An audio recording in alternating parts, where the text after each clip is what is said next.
Welcome to New Realities. My name is Alan Steinfeld. Each week I like to present programs that expand the consciousness of what we know and what it's possible to know and where we are moving into as an evolving society. Well, tonight's show takes a little different turn. It takes what we think we know, and perhaps we don't know what we really know. Tonight's guest is the internet skeptic. His name is Bob Wagner, and he has a new take on global warming. And, well, we'll get into it. Basically, what I hear you say is, I'm repeating what I heard at Bob's lecture and discussions. Bob says that there is global warming, and maybe you could correct me, and that's a sort of natural phenomenon of the sun warming up and warming all the planets in the solar system. Humans are not creating global warming, despite whatever Al Gore is saying. Humans don't cause it. It is maybe a natural cycle. It is the sun that seems to be warming not just the atmosphere, but the oceans, creating the melting, and there's really nothing we can do about it, basically. Am I on track here? Yes, what I would say is that global warming is a natural phenomenon. We're essentially rebounding from a period that's called a abnormally cool period called the Little Ice Age. And we're just getting back up to normal temperatures. Matter of fact, if you look at Al Gore's chart in his own movie, he shows a temperature chart that has peaks well above where they are currently. And yet the peak that we're currently reaching is during a period where he shows you CO2 is at record highs. Wait, so before you get into CO2, because I actually didn't see the movie yet. Okay. I really don't know what the theory, the theory behind global warming is that... the theory behind it is that there's a certain set of gases called greenhouse gases. The sun heats the earth re-radiates infrared radiation. Those greenhouse gases trap the infrared radiation basically in an insulating cocoon around the earth, and that is leading to global warming. That makes sense. Okay? Yes, it does. I mean, the greenhouse gases are... There's a whole series of them. The most important one, which I think probably most of your viewers don't know, is water vapor. Water vapor is by far the most significant greenhouse gas, and yet you'll rarely, if ever, hear Al Gore even mention it. CO2 is a relatively weak greenhouse gas. In fact, all greenhouse gases are measured relative to carbon. Carbon is given what's called a global warming potential of 1, and it's hard to find any greenhouse gas with a global warming potential less than 1. Okay, wait, back up. My understanding about global warming was that it was the pollution, all the toxic carbon monoxide, industrial pollution that was in the atmosphere that created particle type things that trapped the heat in the earth, and that's what was created. That's just what I assumed. Yeah, well, that's actually, it's interesting. What you're describing there is particulate matter in the atmosphere, which actually leads to cooling. Is that true? Sure. There's a, I believe it's a Discovery Channel documentary. It's called The Dimming Earth, or The Dimming Sun, I'm sorry. And you can watch it. It's, I believe it was either produced by BBC or the Discovery Channel. But particulate matter cools the earth. Matter of fact, particulate meaning pollution, basically. Matter of fact, the UN just recently came out and said that pollution is actually helping cool the earth. One of the studies was done, so ironically. Good. That's what they're... Well, yeah, don't get me wrong. No, pollution is not good. No. There was a volcano once that went off that was called Mount Tambora, and it created something that was called a year without a summer. It put so much particulate matter in the atmosphere that it blocked the sun and led to a year without a summer. Particulate matter means particles in nitrous. Most of them are nitrates and things like that. They're basically soot, things that actually block the sunlight from getting to the earth. Okay. It's a great example. Yeah. Is that if you're outside and it's a sunny day, and the sun's beating down, and all of a sudden you see a rain cloud go over top of you, and it covers up the sun. You get chills real quick. That is true. That's a great example. That myself. Because what's going on is the sun is being reflected back in the atmosphere. It's not getting down there. Oh, I thought that sun coming down was being trapped by the particulate matter, so it wouldn't, the infrared rays were being trapped in. Okay, you have let's just actually... Yeah, let's look at pollution itself. Okay, well, this is actually a great example. Paul, can you see this graph? You want me to maximize it, or is it big enough? Use your little mouse. Okay, well... Actually, maximize would be better. Okay. What this is showing is that This is an infrared absorption chart that is showing all the greenhouse gas, or many of the greenhouse gases, and how Right. much they absorb. This part down here, as you can see, is total absorption of the infrared. So this is the Total greenhouse absorption of what? infrared. Okay, down here, I'm sorry. Total absorption. So when it heats, the sunlight comes in, and then what happens when sunlight comes in? The sunlight comes in and it heats the earth. Now, the sunlight is giving you visible radiation, basically the Roy G. Biv, the visible light, and all other wavelengths also. And ultraviolet. The sun absorbs all that energy from the sun. You know, the earth absorbs all that energy from the sun. Right. As you know from the laws of thermodynamics, energy can be neither created or destroyed, just changed in form. Well, what energy comes in then has to go back out. Well, it goes back out in the form of infrared radiation. Well, it doesn't all go back up because some of it's absorbed by the living. That's what we're going to cover. Oh, okay. That light, it does eventually get all back out, Okay. but it releases, it emits the solar radiation, and this part down here is the total absorption of the infrared spectrum. And this x-axis. Why only infrared? I mean, Well, infrared is the heat wavelengths. Oh, I see. If you look at the entire spectrum of light, you have visible light, you have microwaves, X-rays, gamma rays. This infrared is what is considered the heat light. Okay. This is the light that actually leads to a physical heating of the atmosphere. And so down here you have the wavelength of the infrared spectrum. Okay. And infrared, by the way, is relatively long wavelengths. Okay. And then here is the total absorption in the atmosphere. So when you chart it out, you see this is global warming as a whole. This is the greenhouse gas effect. What does the chart actually show here? This is showing what wavelengths of the infrared radiation are being absorbed by the atmosphere. So the total atmosphere is absorbing this much radiation. This chart right here, this part right here, is 100% of the greenhouse gas effect. It's all the infrared that is being absorbed. Absorbed by the total atmosphere. This part over. The atmosphere. Okay. Now, if you go up one, we have the greenhouse gases. You have methane, nitrous oxide. Oops. Methane is a greenhouse gas. Methane is a greenhouse gas, a very potent greenhouse gas, but also nitrous oxide. Where's that come from? Volcanoes. This comes from mostly decomposing plants, the bogs, the agricultural. Animal. Yeah, basically, methane is things that decompose produce a lot of methane. Naturally.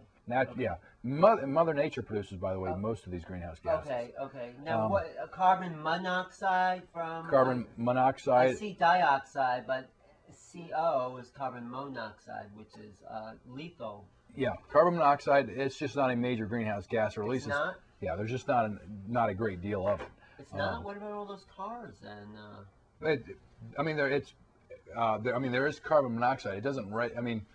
It's like. To absorption. Yeah, Well, what happens to all that carbon monoxide? Well, as soon as you breathe it, it reacts real quick and becomes bonds with your hemoglobin. But what about the cars? The exhaust from cars, which are billions of cars on the planet. Is that contributing to anything? It could. I would imagine. It's a different argument. I don't have a chart of carbon monoxide, but I would imagine it would be relatively close to carbon dioxide if we're talking about the greenhouse gas. I think they should have a chart of that because that seems to be a major factor in the atmosphere. I have a chart on global warming potential, and I don't believe I've ever even seen it measured. Only about raising temperature. I think someone should do a chart on carbon monoxide. I'll do some research and try to dig it up. Because I would think that's a major contributor to something. For right now, let's just assume that it's going to have a same spectrum of carbon dioxide. Okay, because it's just dropping off one oxygen. Oxygen, you notice, isn't even on here. So oxygen is not the absorption part, anyways. Okay. It's the carbon part. So you're just talking about the gases that trap the heat in and create this rise in temperature. Yes. And so as you see here, you go down here, and what you see here is water vapor. And so when I say water vapor is by far the most significant greenhouse gas, it's because, as you can see, this is very close to that. Almost all of the infrared radiation is being absorbed by water vapor. These other greenhouse gases are very, very minuscule. Okay. Now let's go up and let's say this is water vapor. And let's take a look at CO2. This is all of the what's called anthropogenic greenhouse gas effect. This is all that you're talking about. these little spikes of infrared radiation by carbon dioxide. Carbon dioxide absorbs at 2.7, 4.3, and 15 on the wavelength. So as you can see, when you compare the two, water vapor versus carbon dioxide is a drop in the bucket. It's insignificant in the greenhouse gas effect. Okay, so I'm with you, Bob. I'm with Good. you. I'm on your side. I mean, I don't know if I'm on your side, but I got the argument that humans are not really causing the greenhouse. I mean, this is your argument. Sure. They're not really causing this greenhouse effect. It's a natural phenomena of water vapor and the sun. So let's take a little political stance, right? In the sense that what are these people that are? What are they trying to tell us that we are, from your point of view, that humans are responsible for global warming? You're saying we're not. And let's say we are not, and let's say, like, we were talking to some environmentalists the other day, and they even agreed with you that humans are not really responsible for it, but they said to me, we don't want to tell people that because then they won't care about the pollution. And I think that's a large part of it, because what they're doing is they're glumming on to this theory to push their agenda. And because what's their agenda? Their agenda is cleaner environment. Everybody's for that. Right. All these environmental causes that they're out for, I don't necessarily disagree with. My disagreement with them is taking science and distorting it in a manner to make it fit their argument. To me, it's going to destroy their credibility. And we saw that happen back in the 1970s, where they said there's a coming ice age. Wait, so you're saying we are being manipulated by the environmentalists in order to get our act together? It's a manipulation. They are using statistics to manipulate it instead of just telling us the truth and saying, look, you're not responsible for global warming, and yes, we're here to clean up the environment, but they are doing a little cover-up act. I wouldn't say cover-up. I believe they honestly believe that man is causing all this harm. If you talk to an environmentalist, that's normally their solution. Paul Orr has that great book, The Population Bomb. Right. The best I can say it is there's no reason for them to look at things other than global CO2, because CO2 fits their argument so well. They've got a theory. Only responsible for a small percentage. Sure, you're not going to find any environmentalists out there saying, you know what, it's probably the sun causing it, it's probably the water vapor. If that's the truth, and it seems like it is, because you're saying Mars and the other planets in the solar system are heating up. Sure. If that's the truth, why aren't we being told the truth? If I went and told you the sun is causing it, yeah, well, that's the truth. Would I get any funding? Was there any excitement about that? It's all about funding and all about. I would imagine that has to do with it. And then there's nothing we can do. If I'm an environmentalist and I come up to you and I tell you that water vapor in the sun is causing it, and you know man doesn't cause water vapor, and you know man doesn't control the sun, how does that forward my agenda at all? I know, but it's upsetting that we are being lied to and manipulated in order to act responsibly. It's manipulation is what I get. Well, I don't know if I'd call it that. I honestly believe that they have a model out there that is very convincing, and I can see how you can be convinced by that. But you're not convinced by it because you look beyond their model. Yeah, I think if you look, I think, and almost everyone I've sat down with and then given these presentations, if you take it with an open mind and really look at the data, I think most open-minded, reasonable people would say, yeah, there's a serious flaw in here. These scientists are smart. I mean, I think we are being manipulated for their agenda. It sort of reminds me of the argument that if you smoke marijuana, you'll become a heroin addict. That's sort of the argument that I hear them saying. If you don't stop polluting, we're going to end up in a mess. But it's not true, you know. Well, there's a lot of examples of the manipulation, and it's either done.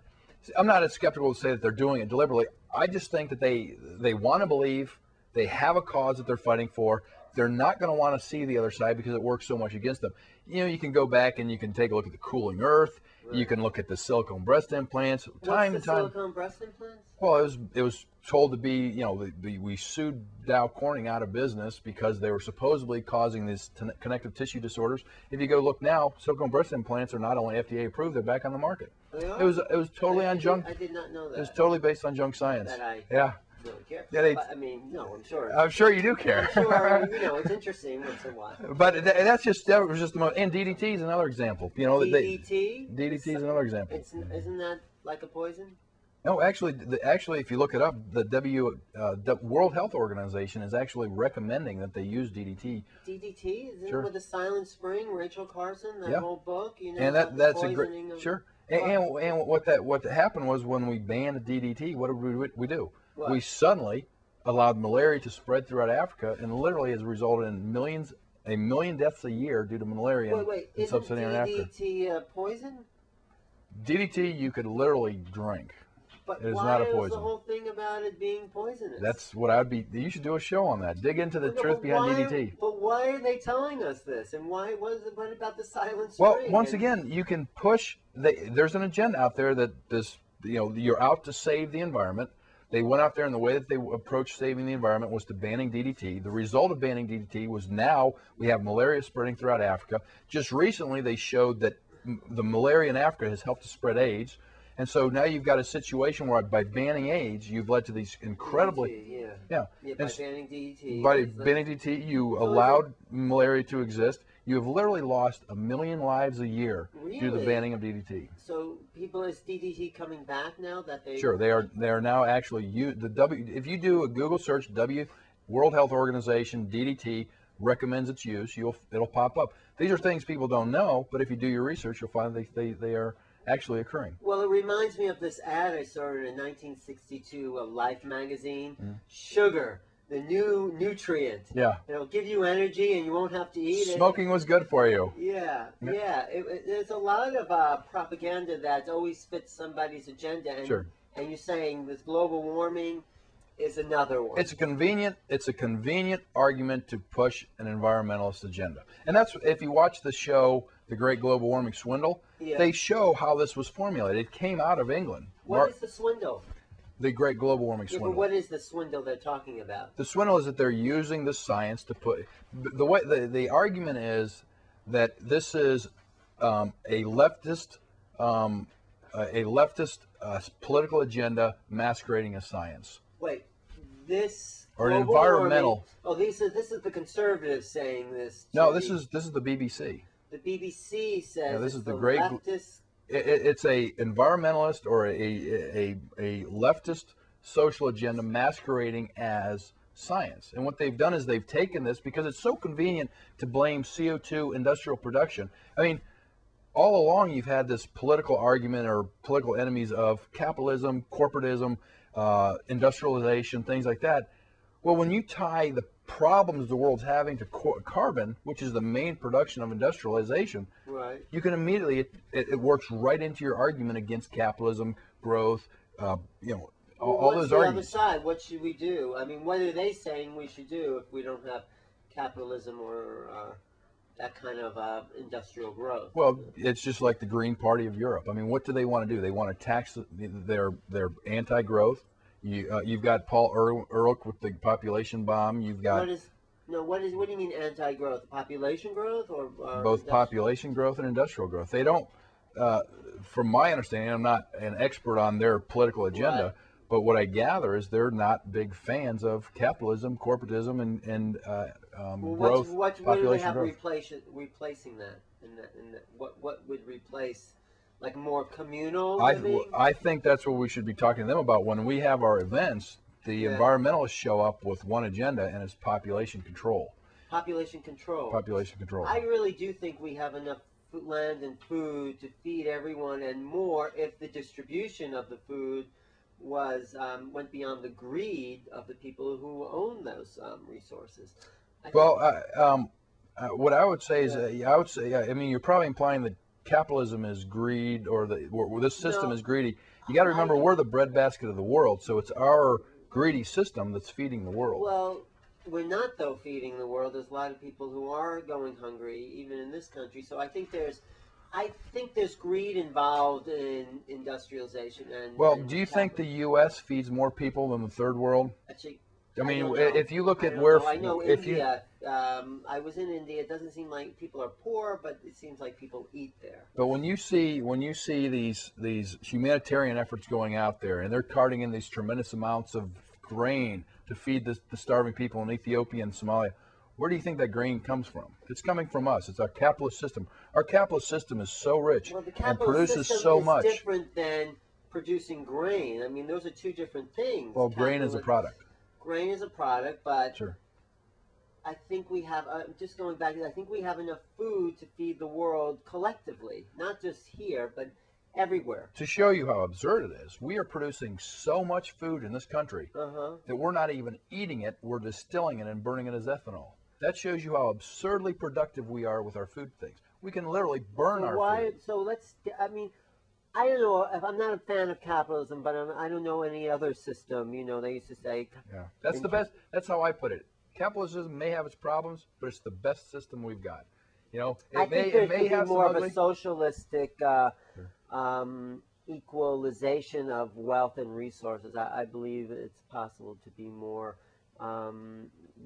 less capitalistic and spreading the wealth and put more emphasis on education and creativity than just making money. I think this country is in trouble because it's making. You should have me come back to talk about how to do that with a capitalist system, because capitalist systems are very good at spreading the wealth out. Yeah, I don't know. It sounds like Reaganomics to me. Well, let's get back to okay. We'll get back to the environment. Greenhouse gas. So the greenhouse gas idea is that yes, there's global warming. And it's being produced by the sun, and the ice caps are melting or they are not melting. Very good point. The ice caps are melting on which planets? On which planets? The ice caps are melting on Mars. Pluto is, yeah, I have a chart. Pluto, Pluto's too small to even have ice caps. I didn't say Pluto. I said Pluto is warming, but the ice caps on Mars are in fact melting, and I've got a picture of it. Well, over how many? I mean, we've been looking at this data for only like 50 years or what? How long? Well, we're right here. That's a great point, because when they sit there and they say that we're experiencing global warming, we're not experiencing global warming. We're experiencing solar system warming. Solar system warming. As you can see here, these are the polar ice caps. Yes, they are of Mars. Right. And so this is one of the slides that we use in the presentation where we say, okay, I've got proof of global warming on Mars. Solar warming. But you can't use